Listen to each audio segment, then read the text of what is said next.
অন্ধের দেশে আয়না বিক্রি করতে এসেছিলেন স্যার। এই কথাটা যারা বলে তারা আসলে সত্যি কথাই বলে। কারণ হচ্ছে অন্ধর কাছে আয়না বিক্রি করতে যে যায় সে হচ্ছে একটা বাটপার।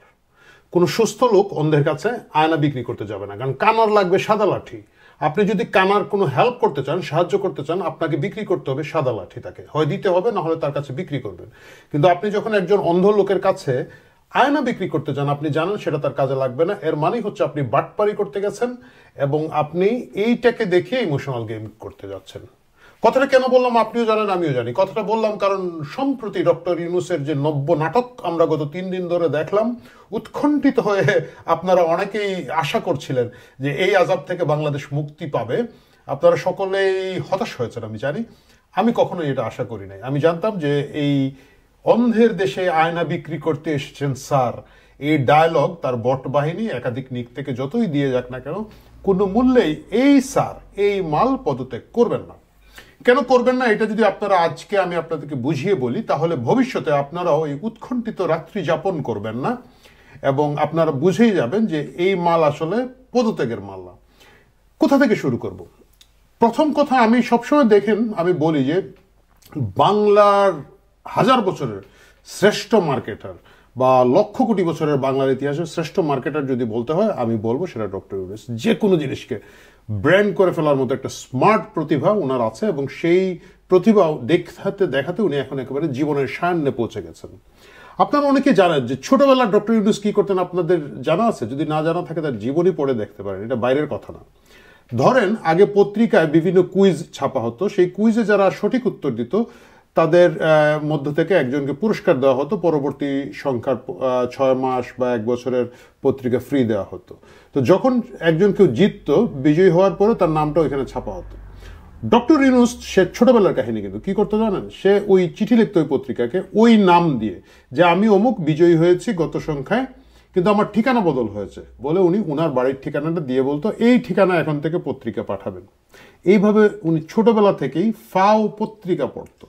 তো যার ধরেন এই ছোটবেলা থেকেই ধান্দা, বাটপারি শব্দটা বলবো না, একটা মুরব্বী মানুষ, নোবেল পুরস্কার পেয়েছেন, মহান উপদেষ্টা আমাদের, যার এই ধরনের স্মার্টনেস ছোটবেলা থেকেই ছিল, তার কাছ থেকে আপনারা পদে পদে পদে পদে স্মার্টনেস পাবেন। বাংলাদেশের ইতিহাসে সবচেয়ে বেশি ব্যক্তিগত লাভ চক্ষুতে দেখা যাচ্ছে, মানে চোখে দেখা যাচ্ছে, কে পাচ্ছে? ডক্টর ইউনূস পেয়েছে। আপনারা জানেন প্রথম কথাই হচ্ছে তার 666 কোটি টাকার যে মামলাটা ছিল। অনেকে বলেন যে শেখ হাসিনা ডক্টর ইউনূসের বিরুদ্ধে প্রতিহিংসা বলতো মামলা দিয়েছে, সেটা থেকে উনি প্রথমে তার কর্ম মওকুফ করে নিয়েছেন। আপনাদের একটা জিনিস মনে রাখতে হবে, তার বিরুদ্ধে অর্থ পাচারের একটা মামলা ছিল। মামলাটা এত সলিড ছিল, মামলাটা এতই অপ্রমাণযোগ্য, মানে এত বেশি প্রমাণ এটার মধ্যে ছিল যে এটা আদালতের রায়ে আসলে এটাকে 19-20 করার কোনো সুযোগ ছিল না। যার ফলে আপনারা দেখবেন সেই মামলাটা উনি দায়িত্ব নেওয়ার আগে প্রত্যাহার করা হয়েছে। মানে মামলাটা কিন্তু আদালতের মাধ্যমে নিষ্পত্তি হয় নাই। আদালতে বলতে পারতেন উনি যে আমি তো ন্যায় বিচার পাই নাই, শেখ হাসিনা খুব খারাপ ছিল, উনি আমাকে এই মামলায় জড়িয়েছে, এই যে প্রমাণ, আমাকে মাফ করে দেন। কিন্তু এত বেশি প্রমাণ এটার মধ্যে ছিল, এই অর্থ পাচারের মধ্যে ছিল, যে এটা থেকে উনি মাপ পাবেন না জেনেই উনি কিন্তু মামলা আগে থেকে প্রত্যাহার করে নিয়েছেন।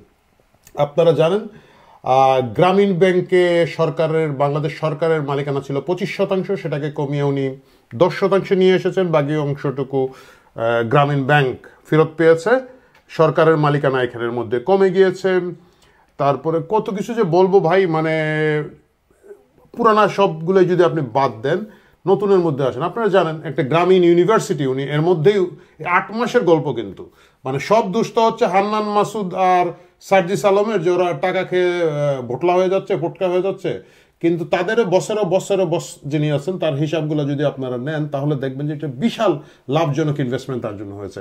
গ্রামীণ বিশ্ববিদ্যালয় উনি নিয়েছেন, গ্রামীণের নামে মিনিমাম 20টার উপর, আমি শুনেছি 22টা প্রতিষ্ঠান ইতিমধ্যেই আছে। তারপরে উনি কিন্তু একটা আদম ব্যাপারের লাইসেন্স নেওয়ার লোভটাও সারতে পারেন নাই। মানে আপনারা জানেন যে গ্রামীণের নামে একটা রিক্রুটমেন্ট এজেন্সি লাইসেন্সও গত 8 মাসের মধ্যে নেওয়া হয়েছে, একটাই লাইসেন্স, এবং সেটা ওনার মাধ্যমে হয়েছে। বিকাশ এবং রকেটের ব্যবসা খুব জমজমাট, সুতরাং সেখানে ডক্টর ইউনূসের গ্রামীণ ওয়ালেট চালু হতে যাচ্ছে, সেটারও অনুমোদন পেয়ে গিয়েছেন। তো এত কিছু যিনি 8 মাসের মধ্যে পেয়ে গিয়েছেন, আপনি কি মনে করেন উনি আপনার উপর আমার উপর রাগ করে ওয়াকারের উপরে রাগ করে ক্ষমতা ছেড়ে চলে যাবেন, এই মজা ছেড়ে চলে যাওয়ার লোক উনি, যিনি ছোটবেলা থেকেই পত্রিকায় চিঠি লিখে একজনের হক মেরে সেটা উনি নিজে পুরস্কারটা নিয়ে নিতেন, সেই লোক সম্ভব না। এই জায়গায় আসাটা কিন্তু ডক্টর ইউনূসের মেটিকুলাস পরিকল্পনায় বহুদিন ধরে আছে। এটা এমন না যে উনি ঘটনাচক্রে এসেছেন, যদিও জিনিসটা এমনভাবে বলা হয় এবং উনি বলবেন, দেখবেন যে একেবারে শেষ মুহূর্তে শেখ হাসিনা পদত্যাগ করেছেন বা করে ফেলবেন, এই সময় আমাকে সবাই বললো, আমি বললাম আমি করবো না, তোমরা করো। পরে অনেক চাপ চুপ দিয়ে তারপরে তারা ওনাকে নিয়ে আসলো। এটা কিন্তু নয়। আপনারা দেখবেন 1993 সালে জায়জাদিন পত্রিকায় একটা লেখা আছে, আপনারা যদি পেয়ে থাকেন, আমার দল বলে একটা রাজনৈতিক দলের রূপরেখা ডক্টর ইউনূস দিয়েছিলেন, যেটা আসলে গণফোরাম যখন তৈরি হয়, গণফোরামে প্রধান বক্তা হিসেবে তিনি ছিলেন, খুব সম্ভবত প্রধান অতিথি, প্রধান বক্তা হিসেবে ছিলেন। গণফোরাম যেদিন তৈরি হয়, ঘোষণা হয়, সেদিন তিনি এটাকে মেইন প্রবন্ধ হিসেবে পড়েছিলেন। আমার এখন লেখাটি অনেকখানি মনে আছে, আমার দল, সেটা অনেকটাই গ্রামীণ ব্যাংকের ফর্মুলা, যে এটার কোনো আসলে ওই ট্র্যাডিশনাল সিস্টেমে কমিটি থাকবে না, এটা কমিটি 10 জন 12 জন 20 জনের এক একটা ইউনিট হবে। সেটা একটা প্রথম চেষ্টা উনি করেছিলেন। এটা হচ্ছে কি, এক ধরনের মানসিকভাবে লোকজনকে প্রস্তুত করা, অনেক আগে থেকে এক ধরনের প্রস্তুতি, যে এইভাবে রাজনীতিতে আসতে চাই বা এই হাওয়াটা দেওয়া, সেটা উনি করেছিলেন। কিন্তু সেটা সেই সময় কিন্তু খুব একটা কাজে আসে নাই। পরবর্তীতে যখন বাংলাদেশ একটা বড় সংকটে পড়লো 2007 সালে, 111-এর সরকার আসলো, সেই সময় উনি হঠাৎ করে নাগরিক শক্তি নামে একটা রাজনৈতিক দলের ঘোষণা দিলেন এবং সেটার পিছনে উনি অনেক খাটাখাটি করেছেন, অনেক প্রস্তুতি নিয়েছেন। যদিও এখন উনি বলেন, না আমি এয়ারপোর্টে যাচ্ছিলাম, লোকজন জিজ্ঞেস করছিল, আমি বলছি একটা দল, বলছে নাম কি, বলছে দেন নাগরিক শক্তি। আপনারা যদি তখনকার ওনার বিবৃতিগুলো পড়েন, প্রথম আলো ওনার লেখাগুলো দেখেন, তাহলে দেখবেন যে মোটেও তা ছিল না। এটা খুবই সফিস্টিকেটেড এবং পরিকল্পিত একটা রাজনৈতিক দল উনি তৈরি করতে চেয়েছিলেন, যেটার পিছনে ধারণা করা হয় তখনকার কিংস পার্টি, যারা মঈনুদ্দিন ফখরুদ্দিনের সরকার ছিল, তাদের ব্যাকিং ছিল। দুর্ভাগ্য তখনও ওনার, কারণ ওনার সাথে যথেষ্ট পরিমাণ লোকজন যায় নাই, কিছু টাউটবাট জোগাড় হয়েছিল, ভদ্রলোকরা যেতে চান নাই। এবং তিনি যখন এই দলটা বন্ধ করেন, সম্ভবত 5 বা 6 সপ্তাহ পরে, সেই চিঠিতে উনি বলেছেন যে আমি আশা করেছিলাম যারা আমার সাথে আসবে তারা কেউ আসে নাই, তাই জন্য আমি আর এই রাজনৈতিক দলের মধ্যে যাব না। এটা ছিল তার সেকেন্ড উদ্যোগ, এবং এখন এসে উনি তৃতীয় উদ্যোগে পড়েছেন এবং অবশেষে তিনি ক্ষমতায় বসেছেন। আপনারা অনেকে আমার সাথে দ্বিমত করবেন যে না, উনি আসলে তখন তো কোনো উপায় ছিল না, হঠাৎ করে কোটা বিরোধী একটা আন্দোলন চলে গেল, কোথায় যেন চলে গেল, যেতে যেতে দেখা গেল যে শেখ হাসিনা পতনের আন্দোলন হলো এবং শেখ হাসিনার এবং আওয়ামী লীগ সরকারের পতন ঘটলো, তখন তো আমাদের আসলে কোনো উপায় ছিল না। উনি মোটেও এটা জানতেন না, উনি বাইরে বসেছিলেন। আপনি ডক্টর ইউনূসের নিয়োগগুলো যদি দেখেন, তাহলে দেখবেন যে গেমটা আসলে এইখানে না। এখন এই যে উনি পদত্যাগের নাটকটা 2 দিন ধরে করছেন, কারণটা কি? ওনার পদত্যাগ তো কেউ চায় নাই। মানে স্টেক হোল্ডারদের মধ্যে আমি যাদেরকে বলবো, আওয়ামী লীগকে বলবো না, আওয়ামী লীগ খেলার বাইরে, তাদেরকে দুধ ভাত, তাদেরকে আপাতত আমরা মাঠের বাইরে রেখে যদি দেখেন, বড় স্টেক হোল্ডার হচ্ছে বিএনপি কিন্তু ডক্টর ইউনূসের পদত্যাগ চায় নাই। জামায়াতে ইসলাম তো চাওয়ার কথাই না, তারা ওনার নিয়োজিত বা নিযুক্ত। সেনাবাহিনী প্রধান বারবার বলছেন আমি ডক্টর ইউনূসকে, যেহেতু সেনাবাহিনী একটা বড় স্টেক এই মুহূর্তে, আমরা তার সাথে আছি। তাহলে উনার পদত্যাগ কিন্তু কেউ চায় নাই, তাহলে উনি পদত্যাগ করতে চাচ্ছেন কেন? বিএনপি কার পদত্যাগ চেয়েছে? খলিলুর রহমানের। খলিলুর রহমান লোকটাকে, খলিলুর রহমান এর আগে কখন এসেছে আপনাদের মনে আছে?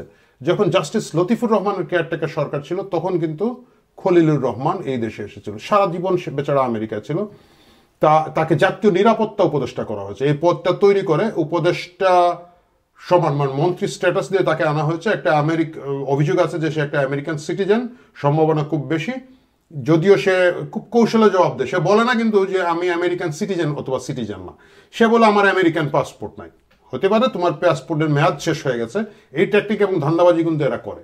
সেই খলিলুর রহমানকে নিয়ে আসা হয়েছে। বাংলাদেশে একটা লোক খুঁজে পাওয়া যায় না যিনি জাতীয় নিরাপত্তা উপদেষ্টা হতে পারেন। বাংলাদেশের সেনাবাহিনীর অনেক সাবেক সেনা প্রধান আছেন, যাদের দেশপ্রেম, যাদের প্রতিষ্ঠিত, যাদের আন্তরিকতার ব্যাপারটা আছে, তাদেরকে কেউ করা যায় না। প্রফেশনাল অন্য কোনো জায়গা থেকে আনা যায় না। বাংলাদেশে একটা যোগ্য লোক পাওয়া যায় না, আনা হচ্ছে খলিলুর রহমানকে। খলিলুর রহমানকে দুনিয়ার কোথাও এর আগে নিরাপত্তা বিষয়ক কোনো কাজ করেছেন? কিছুই করেন নাই। উনি একটা হাফ কূটনীতিবিদ ছিলেন, মানে পররাষ্ট্র মন্ত্রণালয়ে ছিলেন, তারপরে চাকরির মেয়াদ পূর্ণ না করে তিনি রিজাইন করেছিলেন, বা যাই হোক চাকরি ছেড়ে দিয়েছিলেন, দিয়ে তিনি বিভিন্ন প্রতিষ্ঠানে কাজ করেছেন, আমেরিকায় আছেন। রজার রহমান নামে ফেসবুক চালাতেন, এবং কেন উনি একটা সম্মানী লোক রজার রহমান হয়ে গেলেন সেটাও আমরা জানি না। যাই হোক, এই রহস্যাবৃত লোকটাকে এনে বাংলাদেশে নিরাপত্তা উপদেষ্টা বানানো হলো, জাতীয় নিরাপত্তা উপদেষ্টা। গুড। কখন বানানো হলো? যখন মায়ানমারের দিকে একটা যুদ্ধ করিডোর দেওয়ার জন্য একটা প্রস্তুতি এই সরকার নিয়েছে, সেন্ট মার্টিনের লোকজনকে যেতে দিচ্ছে না, এবং ওই অঞ্চলে যা কাজ হচ্ছে তার শেখ হাসিনা আগে যেটা বলেছিলেন, শেখ হাসিনা বলেছিলেন যে ওই অঞ্চলকে একটা বিচ্ছিন্ন অঞ্চল করার জন্য, খ্রিস্টান অধ্যুষিত অঞ্চল করার জন্য, বা কোনোভাবে বাংলাদেশ থেকে বিচ্ছিন্ন করে দিলে এবং ওই সব জায়গায় যদি আমরা বিশেষ বিশেষ মহলকে সুযোগ দিই তাহলে আমি ক্ষমতায় থাকতে পারবো। সেই কথাটা কিন্তু আমরা তখন বুঝেছি, আমি ব্যক্তিগতভাবে মনে করেছি যে শেখ হাসিনা আসলে কি বলেন না বলেন রাজনীতি করার জন্য একটা কিছু বলে ফেললো। কিন্তু আজকে সেই উপলব্ধিটা হচ্ছে যে কথার মধ্যে কিছুটা যে সন্দেহ আমরা করেছিলাম যে একটা কি বলা যায় অবিশ্বাস্য কথা, সেটা বোধ হয় নয়। যাই হোক, যেটা বলছিলাম, যেই মাত্র খলিলুর রহমানের পদত্যাগ বিএনপি চাইলো, আপনি দেখবেন তখনই কিন্তু মূল গেমটা জমলো। যখনই জেনারেল ওয়াকার দরবারের রুটিন ওয়ার্কের মধ্যে তার বক্তৃতায় একটু বললেন যে এই করিডোর দেওয়ার ব্যাপারে তাদের আপত্তি আছে, তখনই দেখেন ডক্টর ইউনূস তেলে বেগুনে জোরে উঠে এই পদত্যাগের নতুন নাটকটা তিনি শুরু করলেন।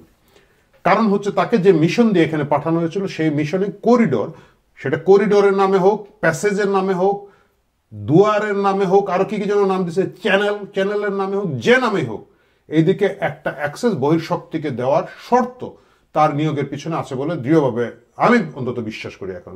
এবং তার প্রমাণই হচ্ছে কোথা থেকে, মার্কিন যুক্তরাষ্ট্র থেকে আনা হয়েছে। যে জিনিসটা হয়, সুপারভাইজার নিয়োগ দেয় না, ওই যে ভাই আমার কাজটা ওইখানে কিভাবে হচ্ছে, আমি একটা সুপারভাইজার নিয়োগ দিলাম, ও দেখবে, তোমরা কাজ করবে, ও দেখবে। এইভাবে মার্কিন যুক্তরাষ্ট্র থেকে খলিলুর রহমানকে আনা হয়েছে। বিএনপি সেটা টের পেয়েছে এবং বিএনপি খলিলুর রহমানের ব্যাপারে কিন্তু একটা শক্ত আপত্তি দিয়েছে। খলিলুর রহমান তো কোনো ফ্যাক্টর না, আপত্তি দিয়েছে বিদায় করে দেন, আপত্তি দিয়েছে তাকে সরিয়ে ফেলেন, অথবা প্রমাণ করেন যে সে খুবই যোগ্য লোক, তার যোগ্যতা তো এখনো প্রমাণিত নয়। কিন্তু এটা এমনভাবে ডক্টর ইউনূসকে এসে লাগলো কারণ খলিলুর রহমানের নিয়োগ তার হাতে নাই, বা ওই যে পুরো প্যাকেজ এন্ড প্রসেসের ভিতর দিয়েই এই জিনিসটা আছে। এই জন্যই তিনি গত কয়েকদিন ধরে নাটক করলেন। এই নাটক আগামীতে আরেকটু বাড়বে। তার যে ওস্তাদরা আছে জামাত ইসলামের, তারা সর্বদলীয় বৈঠক ডেকেছে। আমার ধারণা এই ভিডিওটা যখন আপনারা দেখবেন শনিবারে, তখন আমি শুনেছি জুলাই সামথিং একটা ব্যানারে শাহবাগে আবার গরু টরু জবাই করে লোকজন জড়ো করার চেষ্টা হচ্ছে, ওইখানে কিছু লোক হবে এবং এবার হয়তো ভালো লোক হইতে পারে, কারণ জামাত মাঝখানে এনসিপিকে লোকজন দেয় নাই। এনসিপির লোকজন মাহফুজ আলম দেখলাম মাপটাপ চেয়েছে, এখনো তো আবার লোক দিবে। সে লোক দিলে এখানে অনেক লোক আবার বলবে যে স্যার আপনি অন্ধের দেশে কেন কি যেন আয়না বিক্রি করতে এলেন। প্রিয় দর্শক, এই নাটক দেখতে থাকুন, কিন্তু এই বিশ্বাসটা রাখুন ডক্টর ইউনূস সেধে নিজে থেকে পদত্যাগ করবেন না, যদি না তাকে বাধ্য করা হয়। যদিও দেখা যাচ্ছে যে সেনাবাহিনী খুবই অ্যাডামেন্ট ডিসেম্বরে নির্বাচন দেওয়ার ব্যাপারে, ডিসেম্বর থেকে জুনের ভিতরে নির্বাচন দিবেন বলে একটা ফাঁক ডক্টর ইউনূস এবং তার সাঙ্গপাঙ্গরা বলছেন।